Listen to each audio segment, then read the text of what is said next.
Thank you for coming to see me today. I'd like to talk to you about your diagnosis. Unfortunately, you do have ALS. What's ALS? ALS is a amyotrophic lateral sclerosis. It's a degenerative disease affecting the upper and lower neurons. So how did I get it? What do you mean? The cause is unknown, but some risk factors include having a family history, increased age, being exposed to pesticides, smoking, and also athletes and military personnel also are at high risk for. So I'm going to prescribe you a medication. It's called Riluzole. It's going to help slow down the progression of the disease.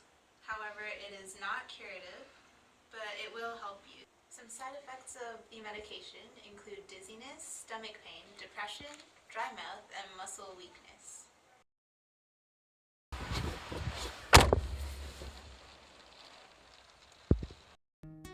Amyotrophic lateral sclerosis, ALS, also known as Lou Gehrig's disease, is a neurodegenerative disease that affects the upper and lower motor neurons.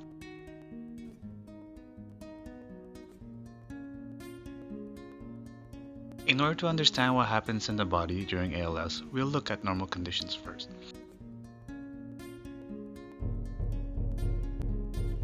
A signal is sent from the brain to the spinal cord and then through your motor neurons, which eventually lead to your muscles.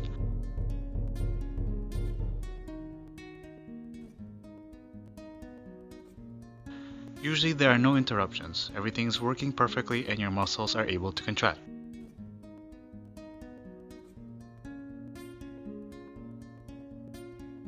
During ALS, the signal from your brain and your spinal cord are interrupted. This is due to the degeneration of your upper and lower motor neurons. This causes your muscles to weaken and not contract as well as they used to, causing muscle atrophy. In summary, the degeneration of the upper and lower motor neurons causing muscle atrophy leads to the symptoms you would normally see in the people affected by ALS, such as losing the ability to walk, talk, and eventually difficulty breathing. Amyotrophic lateral sclerosis, also known as Lou Gehrig's disease. Lou Gehrig is a popular baseball player who had ALS. Before Lou Gehrig's in 1874, Jean-Martin Charcot established the first clinical manifestations of ALS. Having the doctor tell you that a person you care about has a disease called ALS and only has 3 to 5 years to live, it's a hard thing to swallow. Every day he tries his best, but I can see that the disease is taking over his body.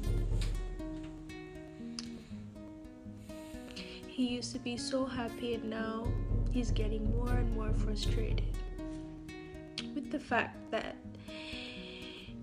he's losing his independence slowly. It's hard as a person who's trying to help him. It's hard to be strong